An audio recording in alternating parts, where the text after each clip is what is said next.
Assalomu alaykum ahli guruh a'zolari. Ko'pincha gruppaga yozishyapti, qanaqa nav ekaylik, qaysi navdan ko'paytiraylik degan savol bo'lyapti. Biz katta dehqon emasmiz, shu uzumimiz bo'lsa 1 tonna, 1,5 tonna uzum sotadigan odammiz, havaskor deydimi. Shu holatga o'z fikrimni bildirib o'tmoqchiman. Mana shu uzum preobражение pishganiga 15 kun bo'ldi. Bitta donidan uzganman, mana Husayni. Mana preobражение doni. Bu bilan demoqchimanki, bizniki ham Oltiariqda Hamza degan joyda. Oltiariq degani bilan Oltiariqda Qapchig'ay territoriyasi bor, Polvon territoriyasi bor, Eski Arab, Yangi Arab, Bo'rbog'liq degan joylari bor.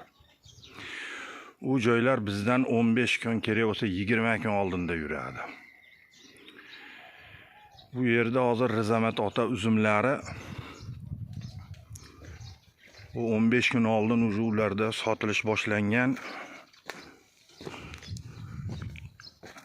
Demoqchiman 50 ming, 60 mingligida ular sotib tugatishadi.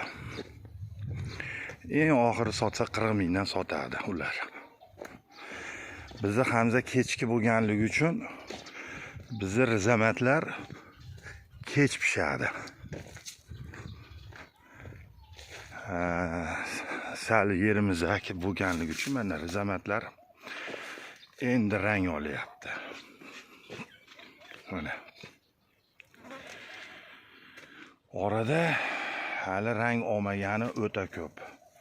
Hali 10% rizamatlar rang oldi. Geografik joylashuvimiz shu. Bu bilan nima demoqchiman? Bu rizamatlarimiz rang olib pishganda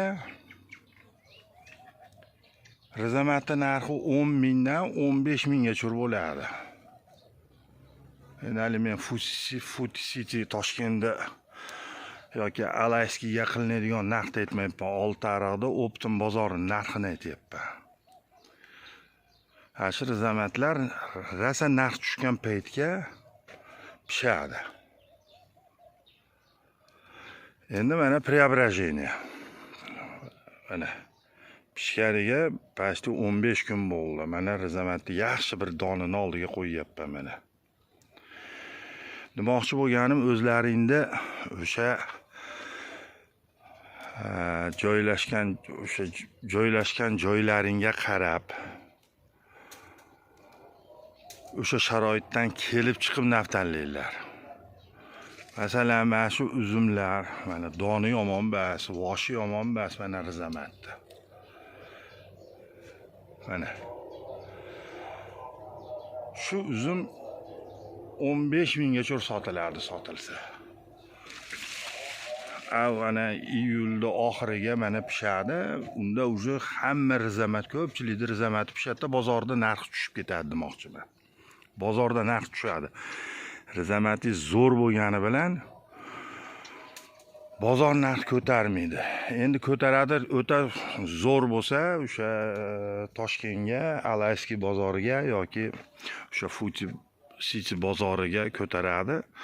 Endi u holatni ushlab olish, o'sha darajada yetiltirib olish rizamatni oson emas dehqonga. Mana hozir Telegram gruppalarda, Instagramlarda chiqarib turgan rizamatlarda daqa holat bo'lganda ham narxi o'shanaqa bo'lmaydi demoqchiman. O'shanga shuncha mana rizamatga qarab, mayda donini terib, pishgan paytda narx tushganda sotgandan ko'ra, ana preobражениeni ulagani menga rizamatdan ko'ra, meni o'sha geografik joylashuvimni hisobga olganda, menga preobражениeni ulaganim yaxshi ekan. Nimaga?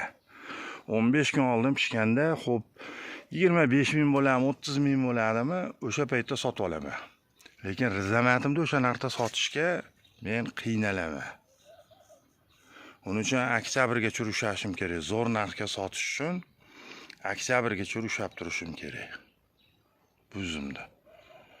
Endi hozirgi kunda oktyabrgacha urushib olish har kimga ham bas. Bu o'ta kuchli dehqonlarga. Uzumda oktyabr oyigacha urushash har kimga ham bas.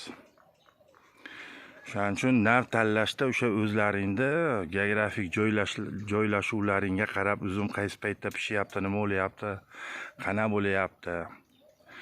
O'shanga qarab navlaringni tanlayveringlar. Unisi u deydi, bunisi bu deydi. Kimdir preobrazheniyani zo'r uzum demaydi. Yaxshi uzum bas deydi, balkim o'shandaydir. Lekin shuncha qilgan mehnatingizga o'sha sotishga kelganda mana shunaqa zo'r rizamatni 10 mingdan yoki 15 mingdan sotgandan ko'ra 15 kun oldin pishgan bunaqa preobrazheniyani men 30 mingdan sotganim menga ma'qulroq bo'ladi. Men o'z fikrimni bildiryapman. O'shanga qandaydir uzumni navini o'zgartiraman desalaring, o'sha joy o'zlaringni sharoitlaringga qarab uzum qaysi paytda pishyapti, bozor narxi qanaqa, o'shanga qarab turib nav tanlaylar. Ko'pchilik gapiraveradi, u deydi, bu deydi. To'g'ri, rizamatni 300 ming sotganlar bor, balkim 500 ming sotganlar bor, 50 ming sotganlar bor. Lekin mana bizni joylashuvimizga qarab, mana shu uzum iyulda oxiriga chotki bo'lib, masalan, mana shundan ortiq bo'lib pishadi, zo'r bo'lib pishadi. Mana u holat, acheta 400 kilo uzum bo'lsa, 10% ham bas mana unaqa holat. 10% ham bas, mana shu rang olgan holati demoqchiman. Bu rasa rang olgan paytda o'zi bozorda narx tushib ketgan bo'ladi. Bozorda narx tushadi. Shuni nazarda tutib gapiryapman.